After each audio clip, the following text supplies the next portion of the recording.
like right brain. Yeah. Hey, Julie. Hi. Hi. How are you? Good. How are you? Good.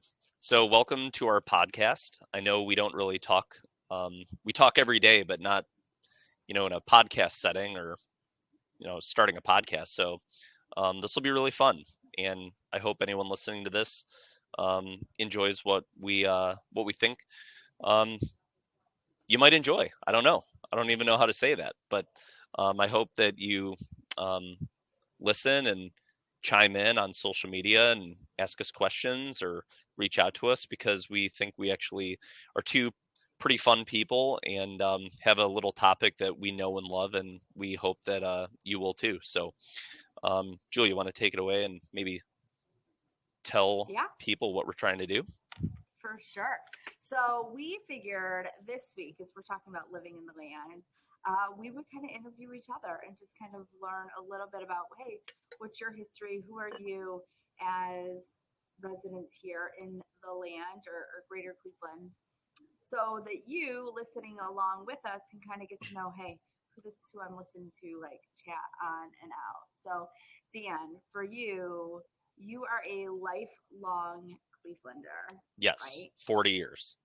40 years. Where were you born? Where do you live? Tell us just a little bit of Yeah, background about your home life. yeah. So, um, I just was talking to a client about this the other day. She worked for the Cleveland Clinic for 30 years. And I remember I was born at University Hospitals downtown, and my dad worked at UH.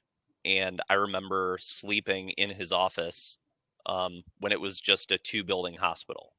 So it's been crazy to see. I think the building's still there, and it's just been crazy to see the clinic in UH and what's happened downtown just over my lifetime. But yeah, I was born downtown at UH when it was like two buildings, and I'm an East Sider.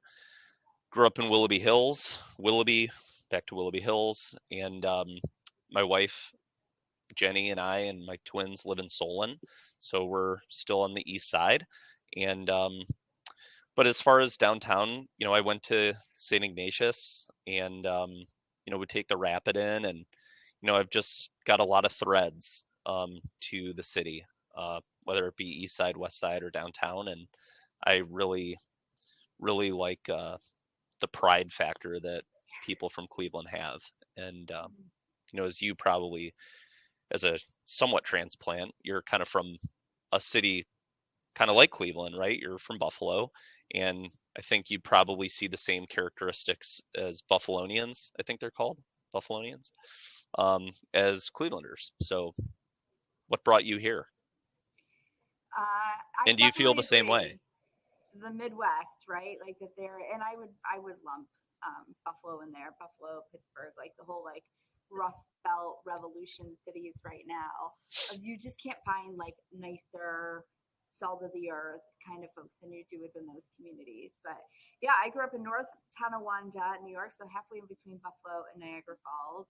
Um, Came out to Ohio to go to Kent State University. Oh yeah, Go go Flashes, go Golden Flashes. Flashes, which is never where I thought I would end up. I always thought I would end up East Coast, but ended up in at Kent, had a great time, moved home for a year or two, and all of my friends were getting married and having babies, and I just was not anywhere near that in my life. So I said, hey, I'm going to move out like every young 20-year-old and move to Lakewood to sublet an apartment from a friend and live with my best friend from college.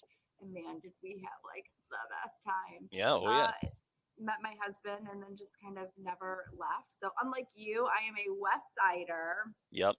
where I live in Rocky River with my husband and our dog, no kids. Just, the fun aunt, take on everybody else's kids. Yep. But really have just enjoyed getting to know the city. And I really think I now have lived in Ohio, in Cleveland, greater Longer. Cleveland, longer than anywhere else. So I might officially be a Clevelander No, you're a as opposed to Clevelander. a Buffalonian. No, you're a Clevelander. But Long what life. what did you do? I mean, when you moved here, because this is something I just don't know. Like, did you do anything specific to ingrain yourself, or maybe just did you go out of your way to try to meet people or do things? What did you do? Well, when I was in my 20s, I was quite the social butterfly, if you Yeah. will. And Lakewood's easy to Um, do it, so Very easy to yeah. do it. So I actually moved out here through the Gap. I was working at the Gap in Buffalo. This is how I knew I was destined for sales, and moved out here to help open the store at Crocker Park many moons Oh ago. yeah. And it was nice because I had like a built-in like friend group because obviously I was living with my best friend from college and she was in grad school, so met a lot of folks like that way. Obviously met folks like just being out and about. But my first big girl job when I moved to Cleveland, which I'm sure you guys will hear me talk a lot about, is I work for a nonprofit called Junior Achievement, Yeah. which if you're not familiar, takes business professionals and puts them into local classrooms in order to teach about financial It's literacy. like education. Yes, Yeah. great. Still volunteer to this day. Love Junior Achievement. But my role was in development. So I was essentially like a fundraiser. So I used to laugh that I was like a professional dater. Yeah. That like my whole mission was just to like kind of like get out and meet people, which is funny because I was a terrible dater when I was in college. And so I would meet like all of these people that way, just kind of like networking events, the Cleveland 2030, just different, activities and stuff along those lines. Yeah. For you, because this is a question we get a lot, or I get a lot, is like, hey, when you come to a city, like, how do you meet people? Like, how do you ingrain yourself? Yeah. You obviously grew up here, but what Yeah. do you think the difference has been for you, like middle school, high school, and now being a little more mature, older, Yeah. in kind of a professional life of like, how do you really kind of ingrain yourself into new communities or find that sphere, really get connected to the city or cities that you're in? Yeah, obviously it was a little easier for me, but are you asking if I was a transplant, what would I do?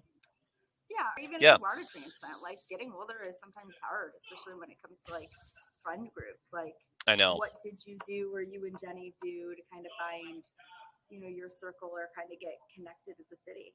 Yeah. Well, some of my friends that I didn't go to high school or college with, um, that live here and that are some of my best friends, were actually through people, through the corporate challenge. Like if you're if you're not part of it, you can obviously sign your work or your employer up for it, and it's just through sports, and they have a or they had I actually don't even know if they have it, but I'm sure they do. But a corporate challenge, I mean, that's where actually some of my friends, best friends, have come from. And I think that would be one thing that's like very social. It's active. Most of the time your team goes out to a bar where other teams are after the games. So ours was in Tremont, so all my buddies would play football down at the like in Steel Yard, and then we'd go to Treehouse. And I think that would probably be like a really good way to um, get at it if you were a little older, or maybe just like not in high school or college. Um, Do you want to know what's funny? Do you know that that's how Scott and I met? Was oh, through really? football. Oh, that's funny. Mm-hmm. Like through corporate challenge, or No, I didn't know through that. that league that you were talking about. So they have a Yeah, that warehouse one's not a down in cor- Cleveland, Mulberry. Yeah, you're right. It's not corporate challenge, but it's similar. Yes. Yeah. So That's when so I random. first moved here, I wanted to play like football. So I was going to play through Yeah. the 2030 team, but they had too many girls. So I was like, well, forget that. I'm just going to like start my own team, right? Very Yeah. silly. Like, I'm just going to do it on my own then. And so it was very like just random. This first team was like all people that somehow knew me. But I met Scott at a party through a friend, and we were just like talking. It was the first time we really ever really like talked. We had met a few times beforehand, and I was like, "Do you play football?" Yeah. And he was like, "Yeah." And I was like, "Good, because I'm trying to field this team. I just moved here. Like, I don't have a ton of guy friends. Like, do you have friends that play?" And he was like, yeah. I'm like, okay, great. So I'm going to start this team. And I think he still has it, like the email I sent him the next Oh, really? day, where I was like, it was very, very professional. It was very nice to meet you. I wasn't kidding when I said I want to start this football team. So let me know how many I can count on you for. Love Right. Scott. Again, yeah. Yeah. Dear, well, no, this is me from him. Like, dear Scott, like I'm Yeah. starting this football team. That's But our funny. team rule was you weren't allowed to enter team date because I was like, I Oh, am not like, look, I'm not fielding multiple teams if you yeah. guys can't keep your act together. We were the third couple to get married. Oh, that's so funny. That's why I laughed when you said that. I'm like, I well, I know. wonder if he knows that that's Yeah, how like we met. but yeah, I would probably say some of my friends that aren't from high school or college. I mean, have I don't really hang out too much with people from high school.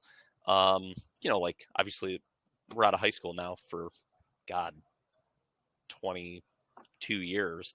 So, but more college. And I've actually had a couple people from college that aren't from Cleveland move to Cleveland. So it's actually been somewhat fun to see some of my best friends that are also transplants ingrained into Cleveland through certain things like the corporate challenge and things like that. Mm-hmm. So it's kind of funny. Now, you obviously are very involved, like in the community, and you love real estate. Yeah, yeah, So, tell me a little bit about that, and a little bit about like your journey in real estate. yeah. I mean, it's pretty. Actually, I got pretty lucky. So remember one of my dad's secretaries had his parents were German right off the boat, and there was actually an old bakery called Huff Bakery, and the her dad was one of Huff Bakery's original bakers. So my favorite cookies of all time, I still have the recipe that I got from him. I'll never forget the smell or the taste; it was unbelievable. But anyway, I can go off forever. Um, they died when I moved back to Cleveland, and their daughter reached out and actually their daughter actually reached out and said, "Hey, do you want to buy my parents' house? Because it was a bungalow in Euclid. Nobody was living in it. I don't think they didn't even live here at the time, so they were like, we don't really know what to do with this thing. Like we're not here." And so I said, sure, and that was my first house. I never lived in it. Um, well, I guess I did for a little bit, but I ended up not really living in it. And went back to my parents after it was fixed up, and I rented it out for a couple of years and figured the landlord thing was something that was kind of cool. And I think I was just doing it because I didn't have a wife, I didn't have kids, I had a little discretionary income, and I thought it was kind of No like just the next obligation. thing. Yeah. So got my feet wet there, and then I sold it um, when I bought my first house in Lakewood, which is where I actually bought my first house that I lived in for a while. It's right on Clifton and Westlake Avenue, and I sold it, and I made a good amount, and I took that and kind of just parlayed that into down payments for more rentals. And my first house that I lived in, I actually um, rented to a college friend. So just kind of like your situation, and had my best friend live with me for a couple years. I think it was God going on about 6 years or 5.5 years, and I kind of just snowballed the income and snowballed the that money I made off that bungalow in Euclid, and now I'm selling them, and I just think Cleveland's a really big hotspot. I mean, God, how many calls we get from New York or California or even Toronto, um, the Middle East. I think somebody from the Middle East actually was part of the group that bought my Euclid house like a long time ago, that come to Cleveland because rents are fairly high, just like they are nationally, but you can still buy a house for somewhat, I don't want to say cheap, but inexpensively. And I think that's the draw for a lot of people that are transplants too, that people that I know that are best friends of mine that moved here because the quality of life is the same, if not better. and the financial part is there too. And it's not just the finances that make their life better, but the quality of life is the same or better here, and they can get a little bit more for their money. And Yeah. and that's why I think real estate in Cleveland's so interesting, because we're not going to have those huge ebbs and flows no matter what anyone says, because we're still a middle market, or we're still a little on the low end, and um, we're not going to have those fluctuations, say as in some areas that went up maybe too fast, so fast, too fast, um, that might crash down or did crash down. Um, in the suburbs or the middle areas of Cleveland market, never really had those fluctuations. And I just think real estate's just it's a wealth driver. Yeah. That's why I like it. So we obviously both work in the lending side of real estate. So for those of you who don't know, that's how Dan and I originally met 15 years. We just figured it out 15 years ago. 15 years. Through our employer, a large national and local lender here within Cleveland, Ohio. And you're right, it's been so interesting to see kind of the ups and downs. But I was doing my stuff for my past clients today, and the average homeowner has 40 times the amount of wealth of a renter, mostly because of appreciation. I'm probably the nerd of the group. I love statistics. I love numbers. I love stuff like that because Yeah.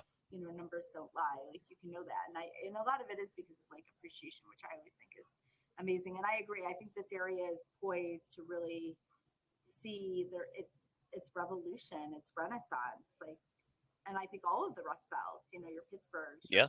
Toronto, or your Rochesters, your Buffaloes, your those kind of. And I lived in Pittsburgh for a year. Um, it's a great city, and Just not during it's football season. not during football season, no, but it's like flip flopped. The downtown area is kind of where we thought maybe Cleveland would be at some point, maybe a little faster than it is right now, and the suburbs in Cleveland are probably a little bit more palatable than maybe Pittsburgh, and maybe sometimes it's because of the hills and maybe the geography, but it's still a great city, and I'm sure Buffalo's the same way. Like the people are all the same. Um, but yeah, the Renaissance, it actually kind of I don't want to say upsets me, but the um the trajectory that we had prior to COVID, like if you were here in Cleveland prior to COVID, it was amazing.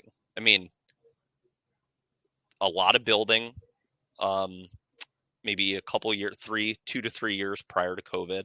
A lot happened in that short period of time, and we had the RNC here. I mean, you know, that's no matter where you lie politically, like that's a huge thing to get. And I was talking to some people where they I think there was an article that they posted about the RNC people coming here for a tour, and they were taking the tour, and it was like in the final couple cities.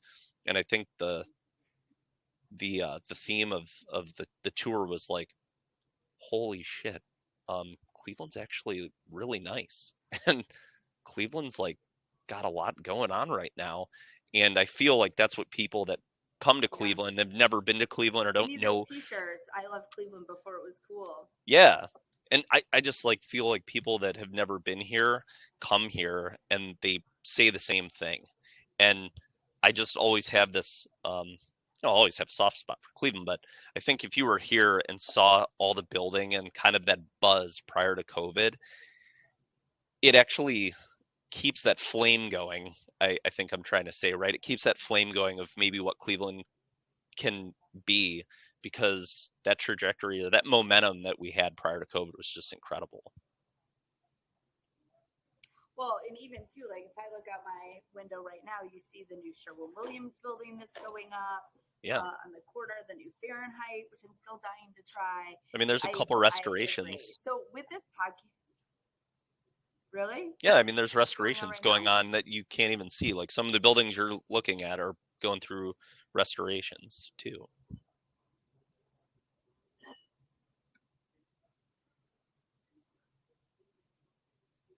Which is good to see. So with this podcast, like, what are you most excited to talk about Um, or I, interview? yeah. I mean, I don't know. I think it's gonna be nice. Like we talked about, we're gonna get some people from the city. We're gonna get maybe some realtors from various parts of the city.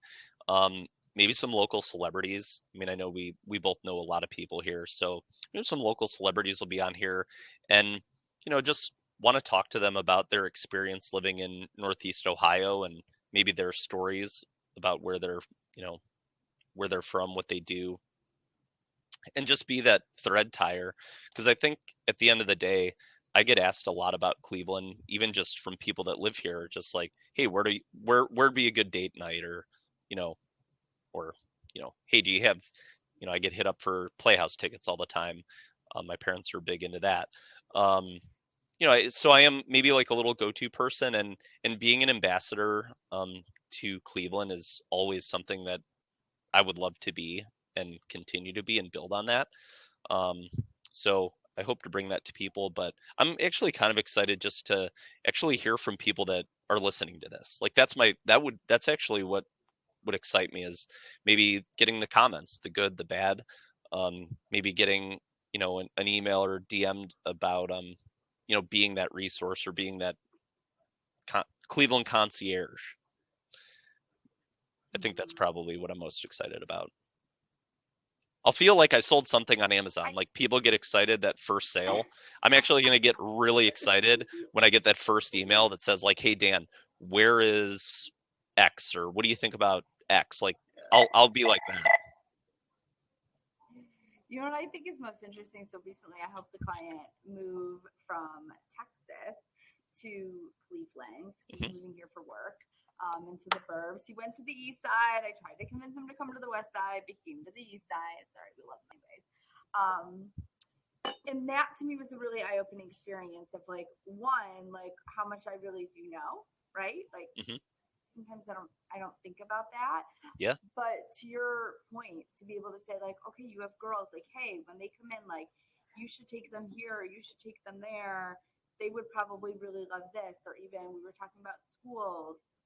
I Yeah. think I tried to set him up, his wife on a mom date, right, with like friends, because I always think about that as far as like, I was lucky when I moved here when I was 20, so I didn't have Yeah. a care in the world. And two, I had Brooke, I had my best friend who kind of like shepherd me along, and we shepherd each other along. Yep. Um, some days we're better influences on each other than others, but if I were to start over tomorrow, like I think about this, like, oh my gosh, like if I were to move somewhere tomorrow, like how would I restart my life? Like how would I find my circle of friends and spheres? How would I find my grocery store? How would I find a doctor? Which, by the way, some days is like really hard to find a good doctor. Right. And what are those resources? So I know when we first started talking about like, hey, we should do this podcast, that was part of the like main motivation. Well, one thing we do plan on going through with our guests is going through a like lightning round. Yes. So I think we should do that to each other Okay. and just real split. I'm going to pull up our questions, um, Now, are we gonna and talk about? Are we gonna talk about each, or are we just gonna answer and then just move on? just answer and move All right. on. I'm sure that these will come up at a Later different time as date. Yeah. well.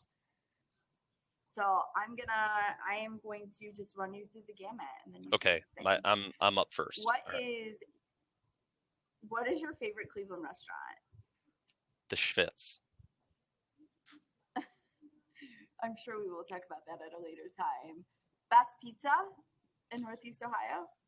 Uh, pizza or like date pizza? Pizza, pizza. Uh, I like they closed my favorite spot on Mayfield Road a couple years back for COVID. So I would just say Mama Santa's is probably my favorite, but date pizza, and extra cooked, by the way. And then date pizza is probably Il Rione on 65th. They're the best pizza in Oh, Cleveland. I love that we live in a city that has date pizza, right? Yeah, Like date that's great. pizza. Yeah. Um, favorite bar? Hooples. favorite city outside of Cleveland that you have visited on vacation? Barcelona, hands down. Yes, we agree there. Favorite season? Summer, hot. Summer. Favorite Cleveland gem? Favorite Cleveland hidden gem? Ooh. Yeah.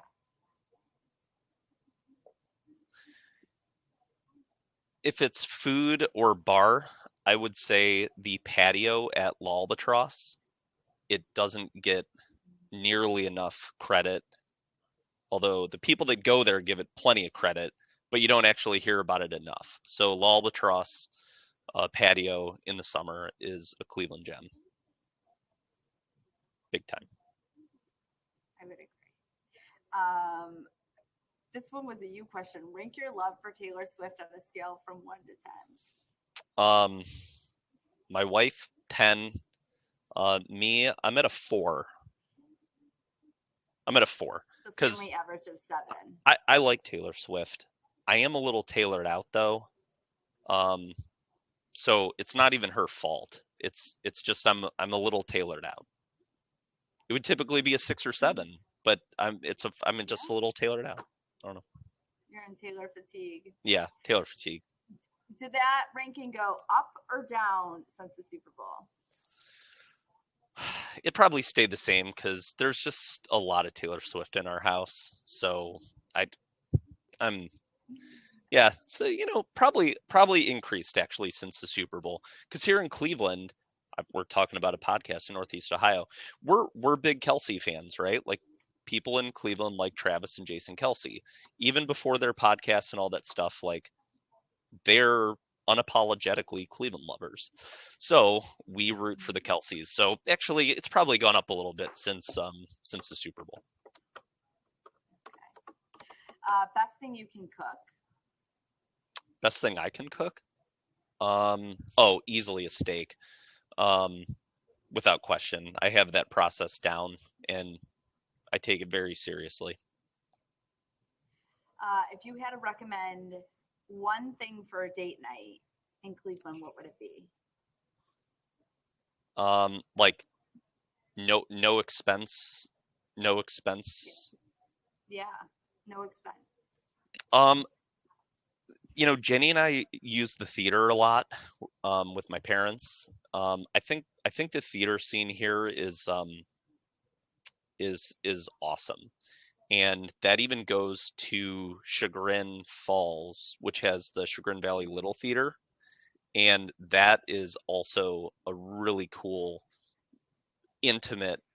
really intimate thing. So I don't know. I would say probably going to the theater is something that we do, and I think that would be it's a really good date night. What about last one? Bucket list concert. Ooh, for somebody that doesn't like live music, my bucket list concert. Uh,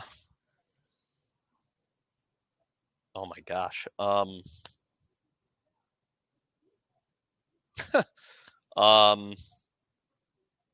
wow, that's a good one.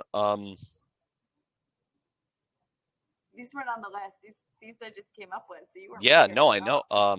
Oh man, I don't.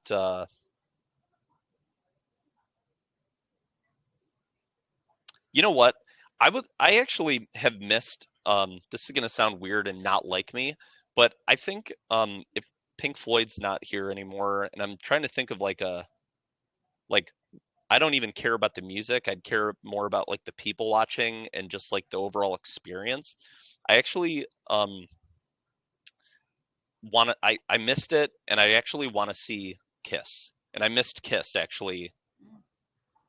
Not again, like I know a couple of their songs, but I think it would be more the experience. So I guess my bucket list would be just to go see a Kiss concert, just because of the atmosphere. Yeah. I know that took a Put while. on a good Sorry. show, I am sure. Yeah. No, hey, that's okay. All right, I'm up. Okay. I'm Are ready you ready when you for are. this lightning round?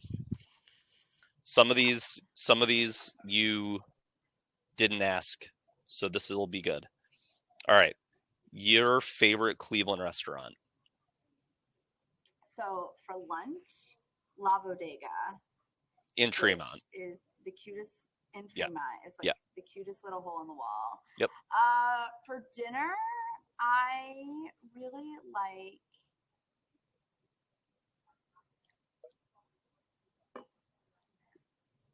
There's so many good ones to choose from. I know. I am gonna go with tartine in Rocky River. I feel like that's a go-to for Scott and I. That we end up Phenomenal there French onion quite a soup. bit. Yeah. And Favorite good cocktails. good cocktails. Best pizza. Angelo's with that crispy bottom. Angelo's for the win. Yeah. Favorite bar. So it's been a while since I have really been out, to a bar, but I really like kind of like hole in the wall, Oh yeah. local haunts and so on and so forth. Usually if Scott and I go get cocktails, we go down to the yacht club. Okay. It's kind of Cleveland boring, but CYC. they have two little bars there. They have two. Yeah, They they have have an two. upstairs and a downstairs, Okay. and they actually have one right by the pool. Okay. They Favorite like know how to city. drink. Favorite city you visited or vacationed. What's your favorite city? I think I know this. It will always, well, a lot of them, right? I always say that my favorite place is a place I haven't been yet, but London Yep. is like the one that's the family. It's the one I named my dog after, right? So And like we both London love is gin. and we both like gin, yeah, because Yeah. I'm a Canadian Yeah. old English woman. Yeah. But I do love London. Favorite city in the U.S. other than Cleveland and Buffalo? Probably New York. I Okay. think at some point, so I have this like goal that when I retire, right, that Scott and I are just going to go from place to place and live for like a month or two. Okay. New York is on that list. I love it. I couldn't live there full time, but for like a month, I'm there. Yeah, not full time. Favorite season? Winter, believe it or not. So, because I love Christmas, I love my gotcha. birthday. I've just learned how to ski. Favorite holiday? Christmas? Anyone who knows me, would tell you it's my birthday, but I think Yep. like Well, probably yeah. Christmas. All right. Best thing that you can cook, not takeout. I make a mean buffalo chicken chili. I love that. Rank your love of Taylor Swift on a scale from 1 to 10. I feel like this might be a hot take.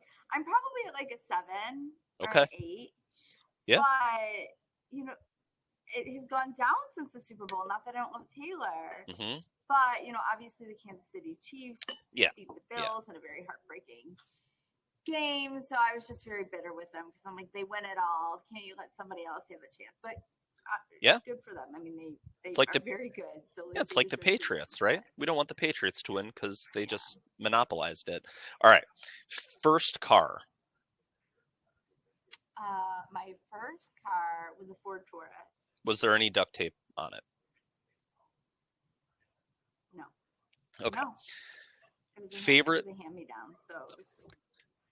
Favorite Cleveland community. Not Rocky River. Very partial. I was like very. Yeah, not where you live. Yeah.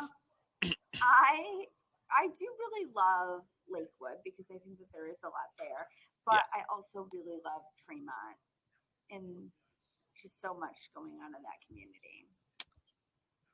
Can't live there anymore, but I've got a soft spot for Tremont, obviously. Okay. Best donut in Cleveland. I don't know that I've ever really had an outside donut in Cleveland, like outside of like a Dunkin'. So I will take recommendations on this. Best bagel though, Cleveland bagel by far. Their lox bagel is, oh my god. But yes, I can do the donut for you. That's a good answer because they really do have incredible bagels. Brunut's is incredible on the west side, and Biagio's on the east side on Vine Street. So Biagio's was named the 14th best donut shop in the country. and it's out on the east side. Oh, So anyway, all right. uh, Well, now I know. where do you shop for groceries? Heinen's or Whole Foods? Well, they're both right down the street, so both, but Whole Foods. You go to Whole Foods over Heinen's. So we're on a local podcast, and you're going national. What? We do have a lot of local stuff. I know. Yeah, both No, they do. but Okay. we do usually go to Whole Foods. Sorry, It's good. Sorry, No, I Heinen's. know. That's it. That was the lightning round. I'm sure there's other questions that we could come up with. And I'm sure that we will come across. So, in closing, look, we're excited. We just spent 36 solid minutes just having a chit chat, which is actually not uncommon for Dan and I. But these are usually not the topics that we talk about.